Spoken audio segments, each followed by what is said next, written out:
This is Inside Indiana Business Radio for Friday, September 27th, 2024. I'm Marek Mazurek. A pair of subsidiaries of Fishers-based American Resources Corporation have signed a memorandum of understanding with Lohum Cleantech, a battery recycling and reuse company in India. ReElement Technologies and American Metals plan to form a joint venture with Lohum to establish what they say will be the country's first fully integrated battery recycling, repurposing, and critical material production facility in Marion. To be located at American Resources' Marion Advanced Technology Center, the partners said the operation will include an initial $30 million investment and the creation of 250 jobs. CEO Mark Jensen said Lohum will help the company expand its offerings to include repurposing lithium-ion batteries. Second life applications of batteries was never in our business model initially. With the Lohum partnership, we're now able to do that as well. So it gives us another tool in our tool chest to help us drive value in the United States and to also be able to grow faster, better, stronger using the latest technologies that are out there. The Marion Advanced Technology Center is being developed at the former RCA Thompson plant, a 425,000 square foot facility that has undergone renovations over the past year and a half.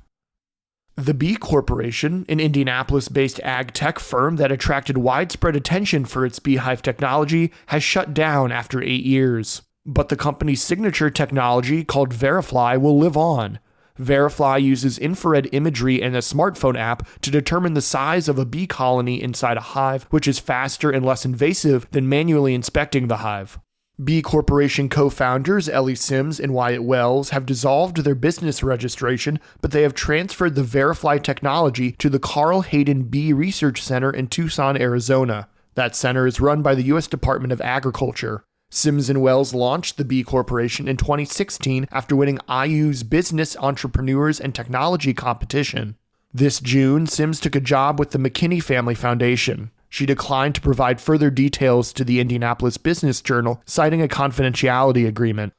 From the number one source for Indiana business news, this is Inside Indiana Business Radio. Indiana, your bold future starts here. IBJ Media, Inside Indiana Business, and the Indiana Economic Development Corporation invite you to the Engage Indiana series, presented by CareSource, Indiana University, and Old National Bank.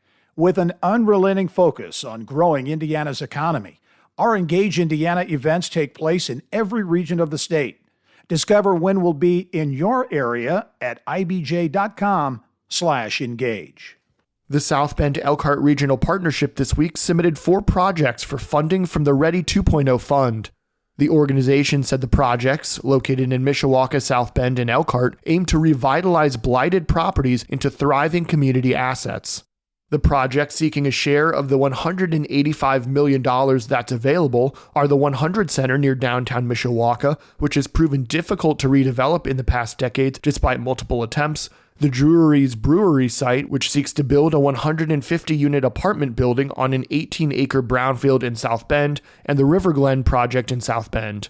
Officials are also seeking funding for infrastructure improvements to the historically black and underfunded Benham neighborhood in Elkhart.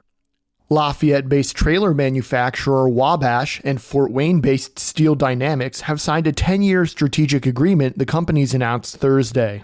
The agreement formalizes the supply of steel components for Wabash's manufacturing operations.